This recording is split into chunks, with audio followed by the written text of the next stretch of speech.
Okay. Oh, freedom. Oh, freedom.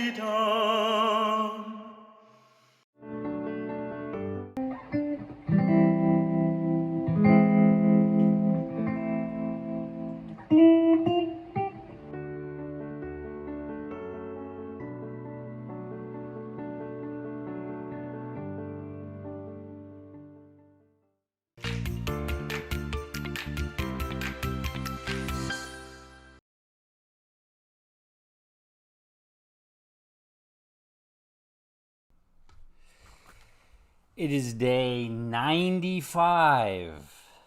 95 days since the national emergency was called. 25 days since the country has been expressing its civil unrest at the systemic racism in the nation.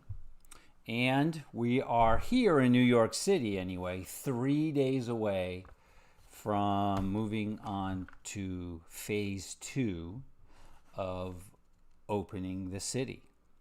Good evening. It's also Cousin Glenn's birthday. Happy birthday. It's also Mark Hesselgrave's birthday. Happy birthday, Heschel Schmeschel. Sent him a gif of a dog jumping up and down on a trampoline, because how else do you express happy birthday these days? Dog jumping on a trampoline. Fits the bill. Tomorrow is, it was also Leah's birthday on Monday, and her wish for her birthday is that she gets to 1,000 subscribers on her YouTube channel. So I know we've posted Leah's YouTube channel a million times in the past. It is there it's the first one in the credits tonight. Let's see if we can get that and put that in the big box. See if I can't put that in the big box right now. Yes, under see more. Here we go. Leah, right there, guys. Boom. Okay, in the comments section right now, go ahead. There it is. Go ahead and click that. It's okay. It'll open up in another window. You'll still be streaming the show. Go to Leah's page and click subscribe. Doesn't cost you anything. Let's get Leah her 1,000. I think she still has like 150 left, so encourage your friends as well. But she's close to those 1,000 subscribers, and we want to do everything that we can to help her. Tomorrow is Juneteenth, and I found these amazing flags. These are some flags that are associated with Juneteenth. Of course, you've probably seen most of these in different variations. Here, this is the UNIA flag. Marcus Garvey helped get that together and going. We're going to see this flag again in August on Marcus Garvey's birthday. The red, of course, represents the blood that unites all the people of Black African ancestry, and also the blood that was shed for liberation. The black is for the black people whose existence as a nation, although not a nation state, is confirmed by the existence of the flag. And the green represents the natural wealth of Africa. Now, you've all seen that. And then in 1990, artist David Hammond first showed this in the Netherlands, as a matter of fact, in Amsterdam in the 1990s. This is cool. I think this might be one of the ways that they displayed it first. That, of course, is the American flag with the African colors superimposed or mixed in over it. And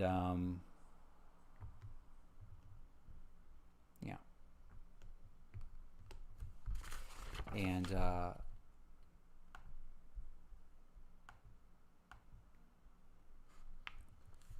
that was 1990.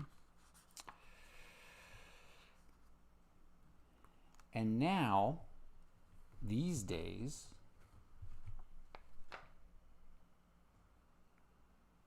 the beauty of art and design and the power of it all, you can get these, incredible flags. There's a lot of history behind that. This is something that you can buy on Etsy, as a matter of fact. But you see the power fist, you see the shape of Africa, the colors of Africa, the United States flag, there's a lot going on there, and it's beautiful. It is an artistic expression. It is a communication. It is a message. And there is also the Juneteenth flag. Now, this was one of the first iterations of the Juneteenth flag, which the folks at the NJCF, the National Juneteenth Observance Foundation, put together in '97. But nowadays, you can also see the flag. Now, notice that the line between the blue and the red is straight, but the flag has gone through a couple of iterations itself, and now it involves a curved line between the red and the blue, and it has the date June 19th, 1865 on it. And that was added to the flag in order to place the historic date that Juneteenth occurred in Galveston, Texas. So absolutely fascinating. And the reason that I want to look at these flags and all these different representations of historical things and see how all of this evolves over time, because we're going through a historic time right now. We're seeing changes almost on a daily basis now. And here is an artistic expression of that through two of our favorite artists, Franklin Rankin on guitar. We've heard this tune a couple times. It's amazing every time. And Ed Yu, photographer, who we had on a few weeks ago. He's been out catching some of the events that have been going on, a lot of the protests and stuff like that. So here's an amalgamation.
I want you to know that you matter. I want you to know that your lives matter, that your dreams matter. And there is a change in mindset that's taking place.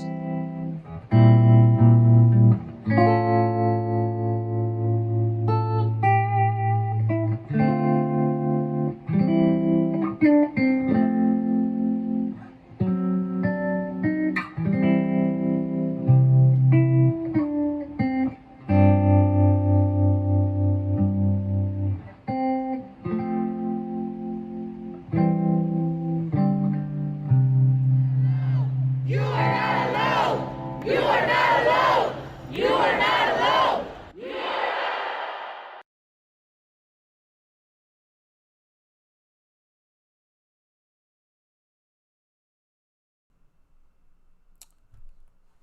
You are not alone. And we are all in this together. However people want to see themselves, wherever in the whole thing people want to see themselves, we are all in this together. Speaking of being in something together, I'm seeing that there is some jitter going on. I'm just going to encourage you to keep refreshing. I am aware of the situation. We are streaming. Just try and refresh or close Facebook and come back. And I promise you, we'll also we'll stitch the pieces of the show back together and repost later this evening. But with that idea of we are not alone, corporations have, of course, been communicating to us. I'm sure all of you have been getting a lot of emails from different corporations. And the Wall Street Journal had a great graphic. They took 35 corporate messages from CEOs, and these are from giant corporations, and they broke down the words, which words they used more often. Of course, George Floyd was the most popularly used word in all of these communications. But this is a fascinating thing to look at, because corporations are dealing with things which unfortunately they hadn't dealt with in the past, but we just have to watch now the attempts and see what that messaging that is really coming at us. One of the big giant banks, I noticed, they're going to have a half a day tomorrow. Branches are closing at 1 p.m. I just thought that was fascinating, because I don't recall that was on their normal list. Juneteenth wasn't on their normal list of holidays. So it's fascinating. How does something that big, turn around and then all of a sudden, maybe within 72 hours, how long did it take them to make that decision? All their branches are closing at 1 in the afternoon. They're having a half a day tomorrow. Fascinating stuff. And the other thing that got me thinking about how we are all together in this, and we are all not alone. Cousin Jen Martin is a flight nurse. She jumps in a helicopter and does amazing things. And she posted on her Instagram page just some beautiful pictures. Fascinating. These are pictures from Jen Martin in a helicopter. And when I saw these on Instagram, just, the words, we all know them. This land is your land. This land is my land. It's our land. This is our country. We are all in this together. Speaking about being in this together, Emmett Tross, who you know from last week from Justice for George, Queens, has a fascinating and beautiful voice. Wait till you hear him. I'm going to roll this, and then I'm going to bring him on. This is amazing.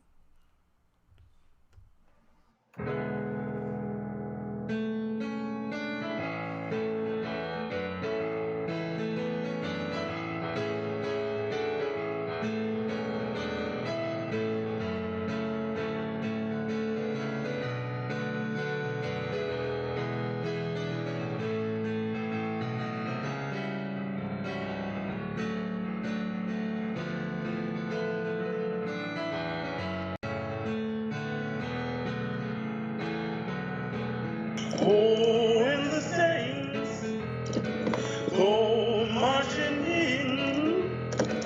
Oh, and the saints go marching in. Oh, I want to be in that number when the saints go marching in.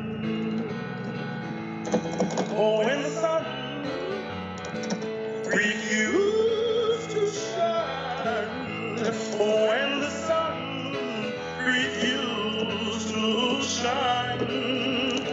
Oh, to be in that number when the sun refused to shine.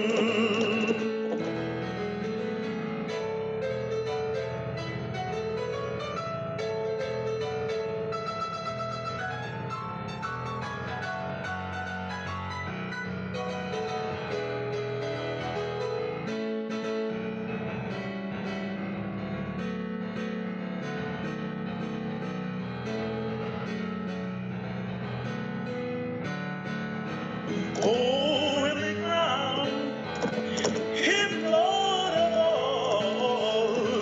Oh, when the ground hit Lord of all. Oh, how I want to be in that number when the ground hit Lord of all.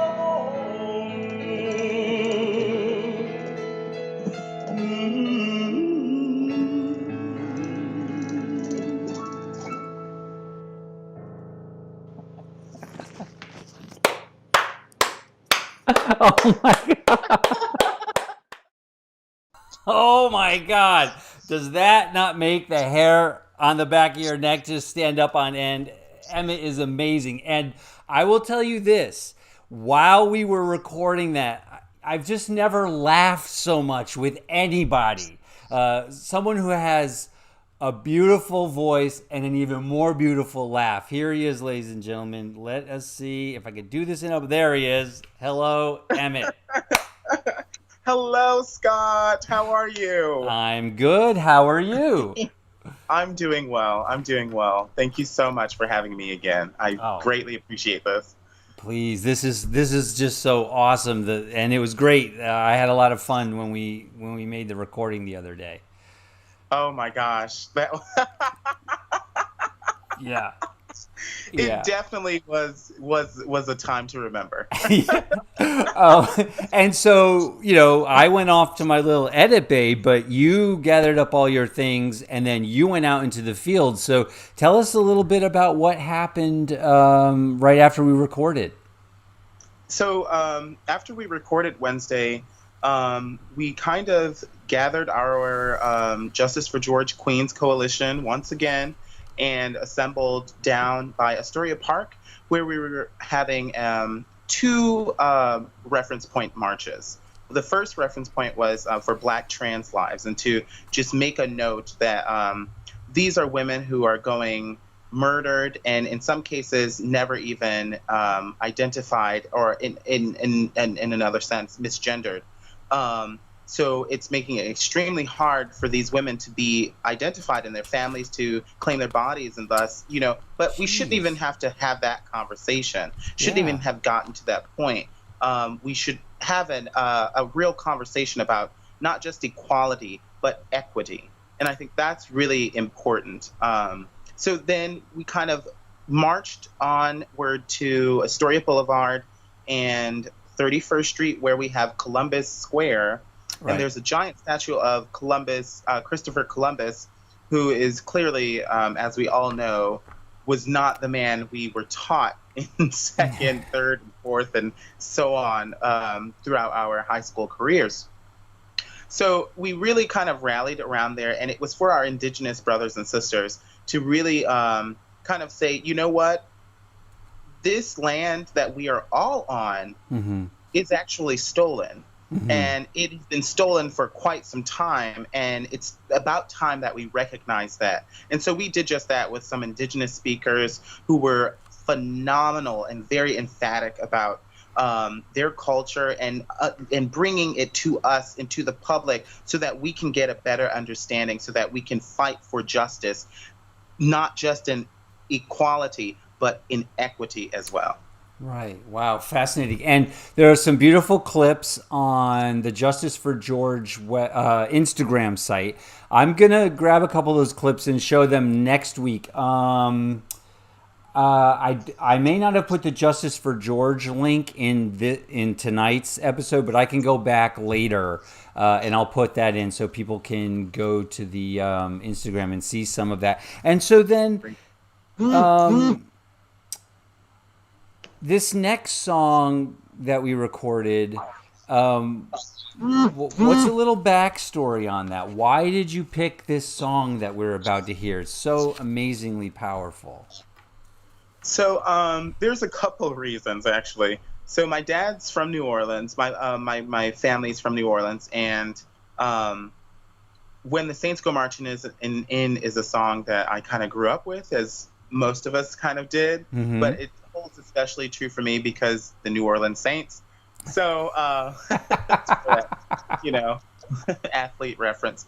But within that concept, I also kind of dove really into the historical context of When the Saints Go Marching In, and it really kind of references a lot of people actually get it mixed up with a hymn that is entitled When the Saints Are Marching In, which is not When the Saints Go Marching In, which is a jazz tune that was kind of coined again throughout the New Orleans area.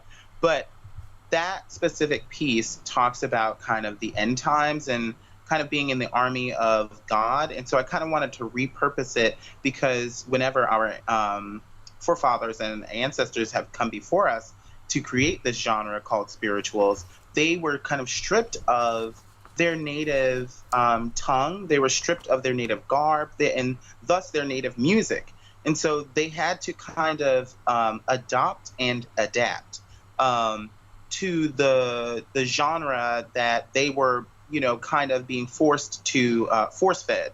And so they did just that, but they did it with vigor and with such beautiful creativity that that gives us an entire genre 200 something years later that people really are finally, I think, starting to appreciate and understand. Mm-hmm. Absolutely. And then, okay, so now I'm going to roll this second song, which, you know, certainly in our young life of this show, this is one of the more powerful things that we've ever played on it. But I'm sure that as far as the entire internet is concerned, this is one of the more powerful things. I'm going to go ahead and roll this, and then we'll come right back. Oh, freedom. Oh, freedom.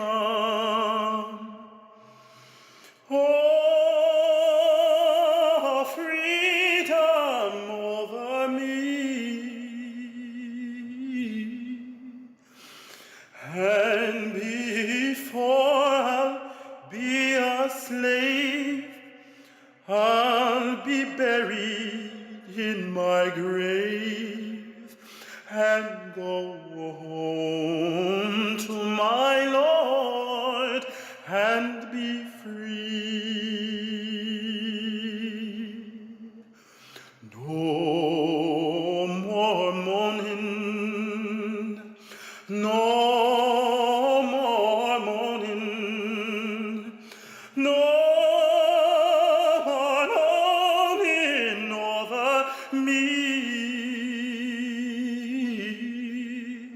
and before I'll be a slave, I'll be buried in my grave and go home to my Lord and be free.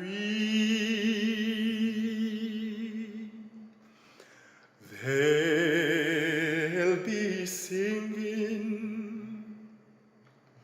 They'll be singing. They'll be singing over me.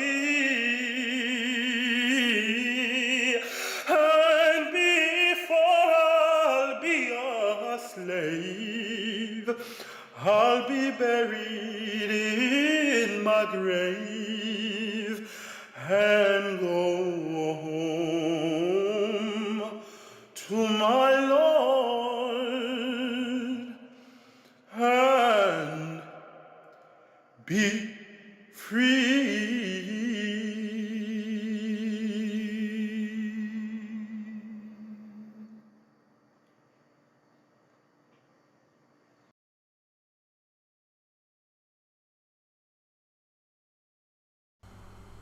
Yeah, stunning. Bravo. Amazing. Oh my goodness. All right.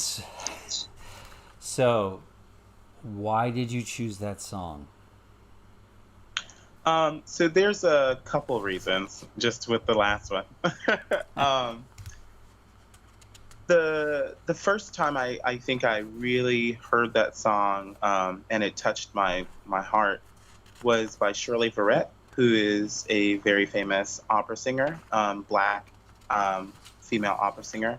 And there was something about her connection to the center of that song. And I don't know how to describe it other than just magical. It really just touched my heart. And I felt the struggle. I felt the, the pain, the anguish, the hope for no more moaning. I really felt that. And in this time right now, I think really what we're all asking for is true freedom.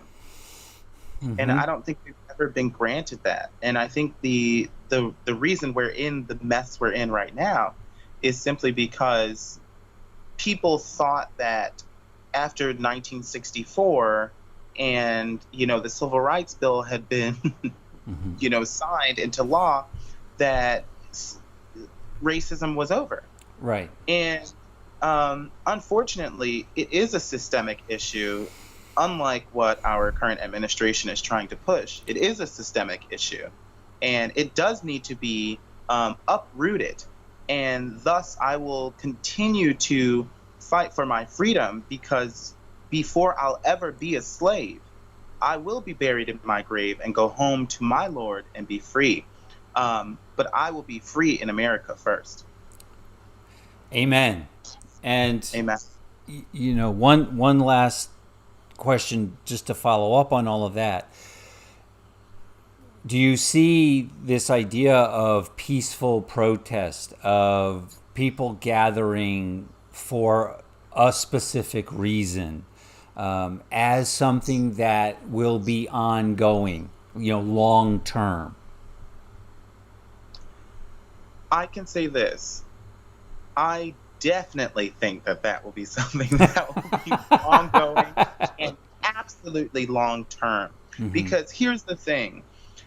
We've seen clearly through the 53 years in between then and now, that if you let up the pressure and if you get comfortable, that will breed laziness. And what will fester in that laziness are seeds of racism, seeds of prejudice, seeds of destruction, seeds of confusion. And so we just can't simply have that. We need to all be on one accord. We need to all walk united and truly be one United States of America. And in order to do that, we must exercise all of our amendment rights. But the first and most important being that we must exercise our right to protest. And especially such egregious and just terrible and horrific actions that we've seen in the past couple months that unfortunately the world is just now seeing, but the Black community at large and the African American community specifically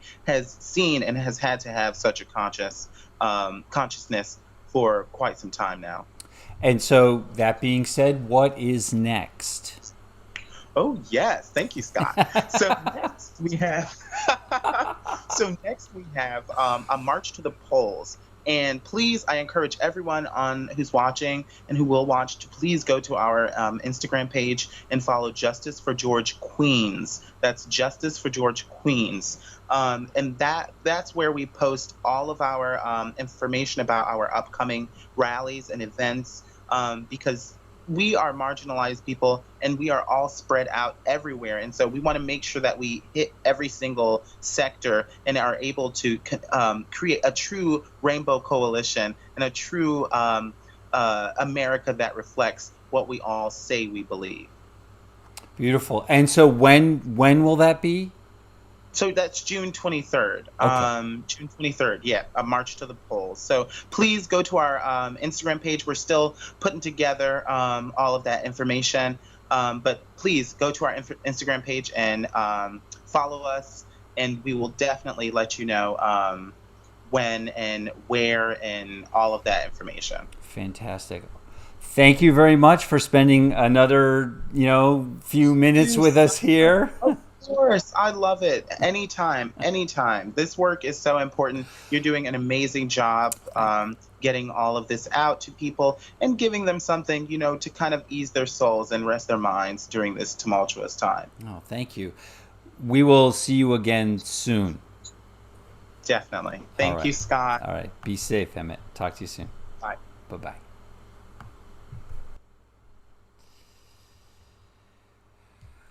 Talented guy for sure, and busy. He's got a lot going on. All right, so I will put the Instagram up. I've noticed that it looks like there's a little bit of glitchy internet happening, but like I said, we'll stitch the whole show together and repost it later tonight. Thank you very much for spending part of your evening with us. I'm just so